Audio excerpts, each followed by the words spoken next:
But right off the top here, by the way, Giannis got suspended for one game. If you care about that, maybe you do if you're a Grizzlies fan and you're out there and you're fighting. I would say the most interesting Thursday night sports calendar details are who are going to be the 8-9 seeds, right? The Portland Trailblazers, Memphis Grizzlies, and the Suns are all fighting to see which of those two teams will play in an 8-9 play-in game and try to figure out who's going to be going up against the Lakers if you're waking up on the West Coast. The Spurs are still alive on the outside looking in. Dub, right? If I ever get into aggressive analytical analysis of who's going to play in an 8-9 series game in the NBA bubble, I will lose my mind. But I think it, based on the way they've played so far, my prediction for everybody out there is I think it's going to be the Trailblazers as the 8 seed going up against the 9 seed Phoenix Suns. The Suns have been on fire. They've won 7 in a row. The Trailblazers 5-2. The Grizz are 1-6. The Spurs are just okay. And so I think that the Grizz, thanks to all those different injuries they got, is going to ultimately lead, even with the Giannis suspension. I think we're going to end up with the Trailblazers behind Damian Lillard, who's been on absolute fire. Seems like Skip Bayless and the feud that he's got going on there has managed to propel the Trailblazers into what I think will be the number 8 seed to go up against the Lakers. Now, this is not some crazy out-of-nowhere prediction. To his credit, Chris Mannix started saying it on our show a while back, and I said on Lock It In / Fox Bet Live, our gambling show daily on FS1, when the NBA bubble started, hey, I like the Trailblazers, given the fact that they're getting healthy, to come in as the 8 seed. So we'll see what ends up happening. I think the Lakers win that series in 6 games against the Trailblazers. That's my prediction for what will be the most interesting part of the NBA bubble so far. That's going on tonight. But I still think there's so many fascinating details that we unpacked in our conversation with the governor of Texas, which if you missed it, I encourage you to go download the podcast and make sure you don't miss anything at all. But he broke news with us by saying, I support the players and the We Want to Play movement and look forward to the Big 12 and SEC playing this fall. Texas is ready for college football.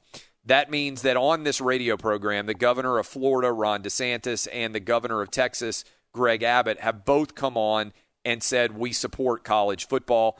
The governor of Georgia has also come out and said that he supports college football. I feel good about the governor of Tennessee doing the same. In other words, the Big 12 and the SEC states in general, I believe there is a lot of support for college football being played. Now, some people disagree with me. Some people are like, oh, it's far too scary. There's no way we can play in the Big Ten and in the Pac-12. And what I would say to you is I am living the same life that I am advising all of you to be living, by which I mean this. Yesterday, I walked with my 5-year-old for his first day in kindergarten. His mom and I and my parents and our nanny and our 12-year-old, we had a whole entourage walking my 5-year-old to school. We live in a neighborhood where we're able to walk, and I think it's important for kids, kindergarten all the way to grad school, based on the data that is out there about the coronavirus, for kids to be in school. And so I also believe it's important not only for them to be in school, but for them to be playing athletics. So I am living the same life that I'm arguing on behalf of for the SEC, the ACC, and the Big 12. By which I mean this. My 9-year-old is signed up right now to play flag football this fall. My kids have done sports camps all summer. And I believe it's time to get back to normalcy. Now, if you are elderly or if you are immune suppressed, I totally understand why you may not want normalcy to return. You should make the best decision for you and your family, just as I make the best decisions for my family. And what I've been saying for a long time is we can't allow the Corona Bros, the people who are terrified of going back to normal life without a vaccine, to dictate anything to us in the world of sports or in the world of life. Look, I love college football. I've been fighting as hard as I possibly can for college football to be able to happen. because I am a fan like many of you, and I think this show, which has rapidly become the most influential show in sports in the entire nation in the morning. Nobody from 6 to 9 a.m. on the East Coast has more influence in this show. And if you doubt it, just look at the guest list we've had this week alone.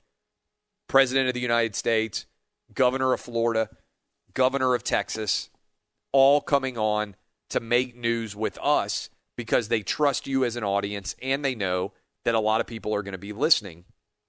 But I believe the decisions that have been made by the Big Ten and that have been made by the Pac-12 are fundamentally irrational and impossible to defend based on any logic at all.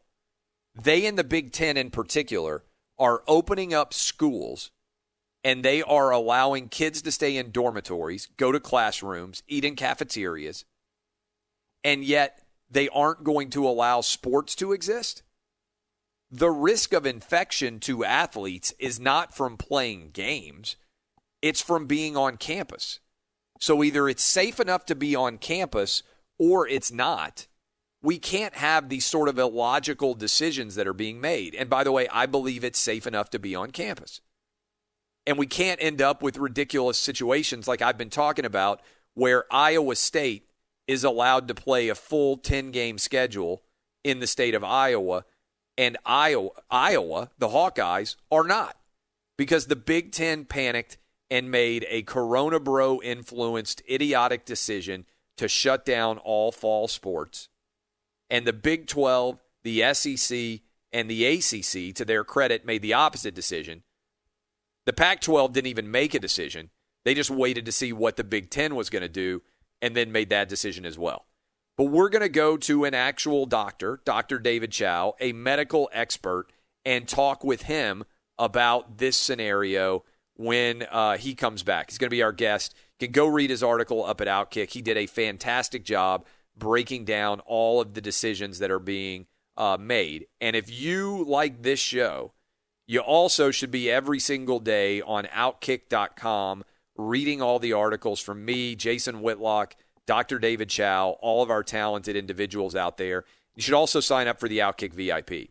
Right now, it's as little as $12.99 a month. You can get the whole year for $99. You get an autographed copy of my book, access to exclusive Zoom calls and events eventually with Jason Whitlock and myself, a message board for VIP only. You can call this show when we open up the phone lines for a VIP-only phone experience. Get to the head of the line to be able to share your opinion, and you can comment on all of our articles. The only way you can comment on the site is by being a VIP. Encourage all of you to go sign up today. When we come back, we are going to be soon joined by Dr. David Chow to break down all of these details. And I just got to tell you, logic matters. And the ability to look at facts and make rational decisions matters. And the ability not to panic in the face of difficulty matters. And what I think we are seeing is Kevin Warren, the commissioner of the Big Ten, and Larry Scott, the commissioner of the Pac-12, both panicked. They didn't look at the data. They didn't make smart decisions. In particular, the Big Ten's decisions are fundamentally illogical and impossible to justify. If the campus is open and kids are able to stay in dorms and they're able to go to class and they are going to the cafeteria, how in the world can you tell Big Ten players that they can't play in-conference games? Moreover, how in the world are you okay with the Big Ten players continuing to work out in the gym and do everything else associated with the preparation for a season that likely is never going to come?